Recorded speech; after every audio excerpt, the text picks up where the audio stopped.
In July 2025, Porsche CEO sent a message to employees, and it did not sound like something you would expect from one of the most successful car companies in the world. He told them that Porsche's business model, the one that had worked for decades, no longer worked the way it used to. For Porsche, that was a shocking admission, because for most of its modern history, Porsche had almost the perfect car business. It built some of the most desirable cars on Earth. It charged premium prices, it had loyal customers, it had strong margins, and it had something most car companies spend their entire lives trying to create: a brand people genuinely loved. Porsche was not just another luxury car company, it was a symbol. The 911 was not simply a fast car, it was an icon. The Cayenne and Macan had turned Porsche into a luxury SUV giant. The brand was profitable, respected, and emotionally powerful.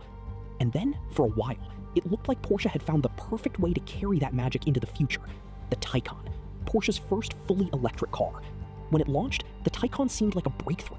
It was fast, it was beautiful, it was expensive, it was futuristic.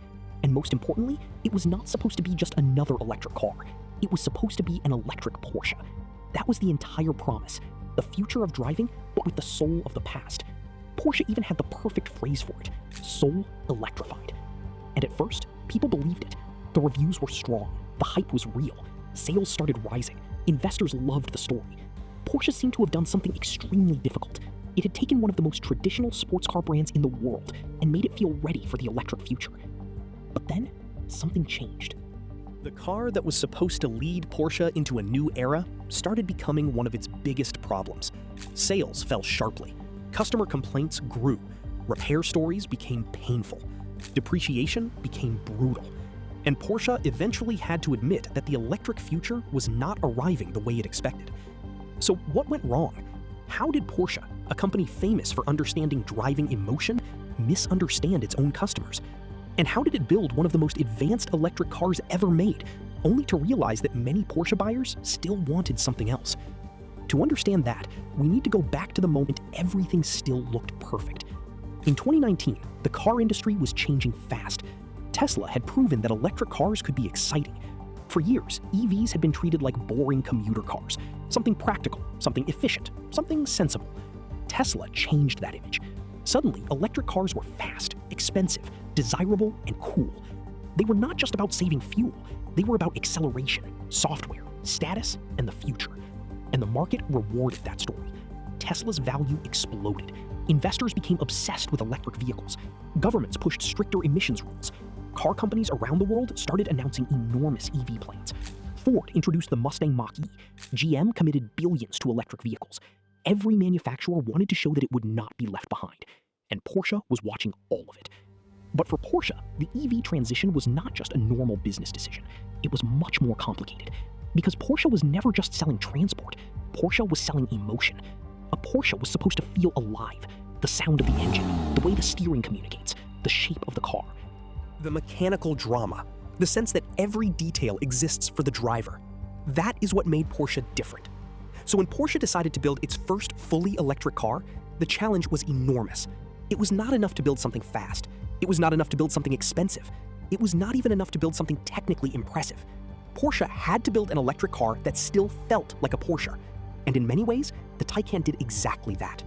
The performance figures were serious. The Taycan Turbo S could go from 0 to 60 in under 3 seconds. It had fast charging, it had sharp handling, it had a low, aggressive design. It felt more engineered than many other EVs, and it was clearly not trying to be a cheap electric appliance. It was a Porsche product, fast, premium, and carefully built. That is why the launch was so important. The Taycan was more than one model. It was proof of concept. If Porsche could make this work, then maybe the whole company could move into the electric age without losing its identity. And Porsche was not thinking small. The company announced huge targets. By 2025, Porsche wanted half of its new cars to be electric or electrified. By 2030, it wanted more than 80% of new deliveries to be fully electric. It also wanted to keep strong operating margins and grow annual deliveries toward 400,000 vehicles. That was a very ambitious plan. But at the time, it did not look crazy. Porsche had sold around 280,000 vehicles in 2019. Demand was strong, the Taycan was getting attention, the market loved electric vehicles. And Porsche had another major force pushing it in that direction: Volkswagen. Porsche is deeply connected to Volkswagen. The structure is complicated, but the important part is simple. Volkswagen and Porsche are tied together. And after Volkswagen's diesel scandal, the group desperately needed to show that it was moving into a cleaner, more modern future. Electric vehicles became part of that reinvention. Volkswagen committed huge amounts of money to batteries, platforms, and electric models. It wanted to become a leader in the EV transition. Porsche, as one of the group's most valuable brands, became part of that story, and the Taycan became one of the clearest symbols of it. This was not just Volkswagen making small electric city cars. This was Porsche, one of the most emotional performance brands in the world, saying that electricity could be exciting. Then came Porsche's IPO in 2022. The company went public at a valuation of around 78 billion euros. It was one of the biggest public offerings in Europe's history, and it arrived at the perfect time. Porsche had the best of both worlds. It had heritage, prestige, pricing power, and loyal customers. But it also had an electric growth story. That combination was extremely attractive. Investors were not just buying a car company, they were buying the idea that Porsche could remain Porsche while also becoming part of the EV future. And for a while, the Taycan supported that idea.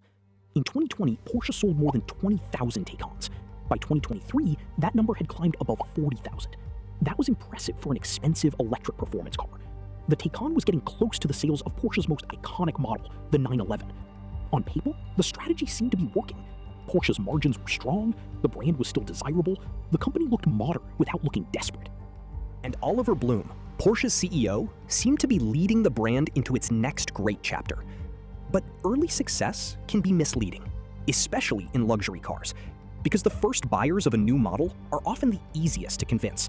They are enthusiasts, early adopters, collectors, people who want the newest technology, people who want to be first. The real test comes later, after the hype fades, after the first wave of customers has already bought, after the product has been used for years. That is when you learn whether people truly love the car. And that is where the Taycan started to run into trouble. At first, the problem was not obvious. People did not suddenly say the Taycan was terrible. Many owners liked it. Many reviewers respected it. Many people still thought it was one of the best EVs in the world. But there was a feeling that kept appearing. Something was missing.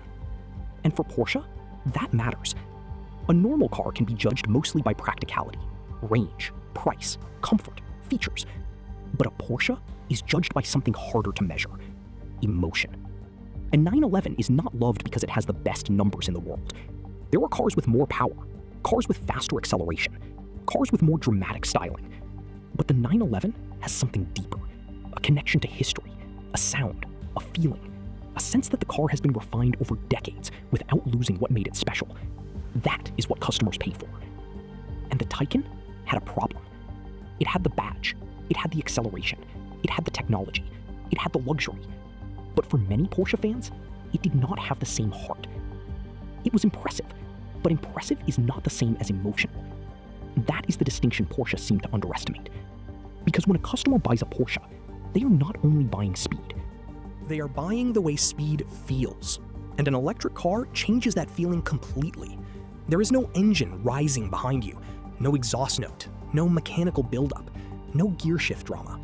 The acceleration is instant, silent, and brutally effective. For some people, that is amazing. For others, especially traditional Porsche buyers, it can feel strangely empty. The Taycan could launch forward with incredible force, but it could not recreate the emotional theater of a combustion Porsche.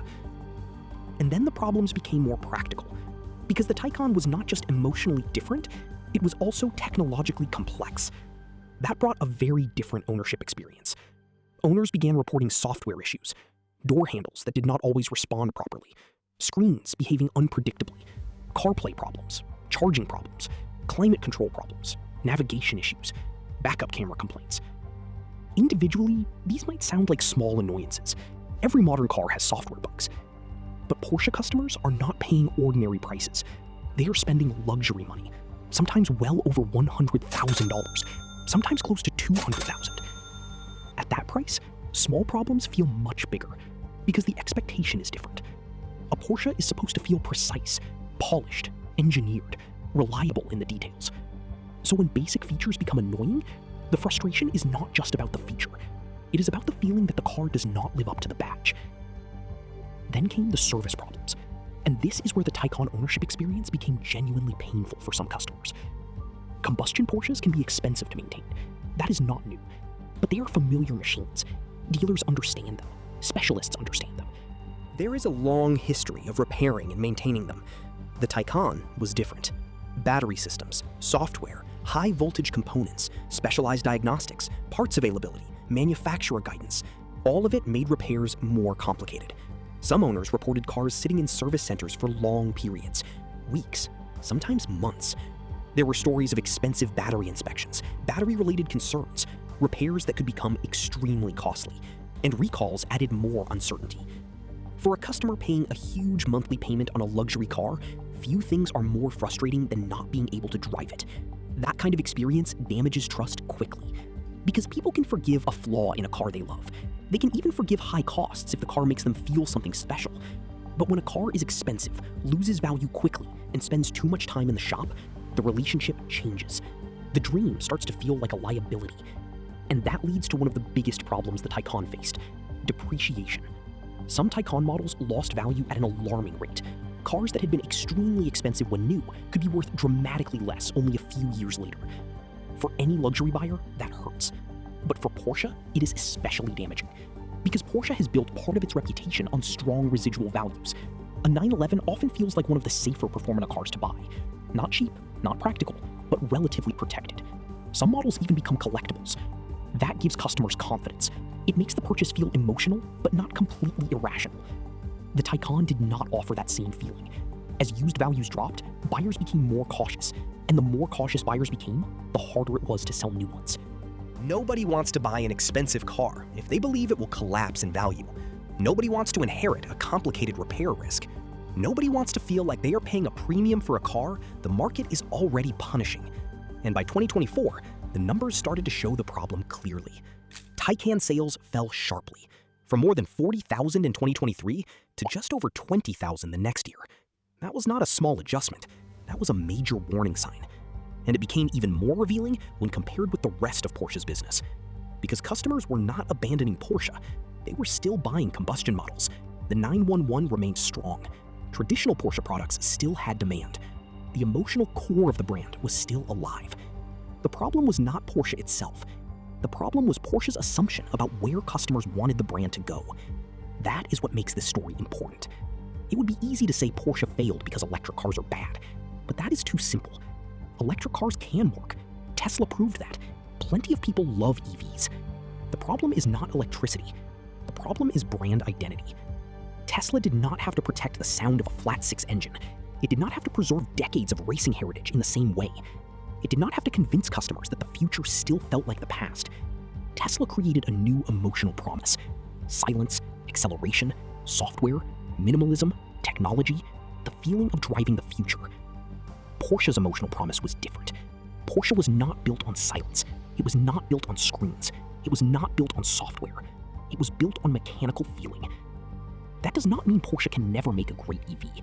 The Taycan proved that Porsche engineers can build a brilliant electric car. But a brilliant electric car is not automatically a beloved Porsche. And that is the mistake. Porsche confused performance with emotion. It looked at the numbers and saw success: 0 to 60, charging speed, power, technology, sales growth, investor demand. But the numbers did not capture the entire reason people buy the brand. A Porsche is not supposed to win only on a spreadsheet. It is supposed to win in your chest. The feeling when the engine starts, the sound when you accelerate, the feedback through the wheel, the sense that the car has a personality. When Porsche moved too aggressively toward EVs, it risked weakening the exact thing that made its customers care. And eventually, Porsche started to change its language. The company had once spoken confidently about more than 80% electric deliveries by 2030. Then, the wording became more careful. That target became dependent on customer demand. Those words matter. Dependent on customer demand. That is the sound of a company realizing that the market is not following the plan as quickly as expected. It is also the sound of Porsche remembering something basic. Customers decide what Porsche is. Not regulators, not investors, not Volkswagen, not even Porsche executives. The brand lives in the minds of the people who buy, admire, collect, and dream about the cars. And those people were sending a clear message. They still wanted combustion engines. They still wanted hybrids. They still wanted cars that felt connected to Porsche's past. By 2025, The pressure was impossible to ignore. Porsche's share price had fallen heavily. Profits had weakened. Margins were under pressure. The company announced thousands of job cuts. And Porsche began looking again at expanding its lineup with more combustion and plug-in hybrid models. That does not mean Porsche is giving up on EVs. It probably cannot. The car industry is still changing. Regulations are still tightening. Battery technology will keep improving, and future Porsche customers may think differently from today's buyers. But the company now seems to understand that the transition has to be handled more carefully. Because Porsche is not a normal car brand. It cannot simply follow the industry trend and expect customers to accept it. Its customers are not just buying mobility, they are buying meaning. And meaning is fragile. If Porsche builds an EV that feels genuinely special, people will buy it. If it builds an EV that feels like a fast gadget with a Porsche badge, many customers will hesitate. That is the difference. The Taycan was not a failure because it was slow. It was not a failure because it was ugly. It was not a failure because Porsche lacked engineering talent. The Taycan showed the opposite. Porsche can engineer almost anything, but engineering was never the whole story. The real problem was that Porsche tried to electrify the product faster than it electrified the emotion. It built the car, it built the technology, it built the performance, but it did not fully replace the feeling that customers were losing. And for a brand like Porsche, that feeling is everything. That is why the 911 still matters so much. It is not just another model, it is Porsche's reminder of itself. A reminder that people do not fall in love with a car because it has the longest spec sheet. They fall in love because it makes them feel something they cannot get anywhere else. Porsche can still build electric cars. It probably has to. But if Porsche wants people to love them, not just respect them, it has to remember one thing. People never bought Porsche because it was the most logical choice. They bought Porsche because it felt special. And for a moment, Porsche forgot that.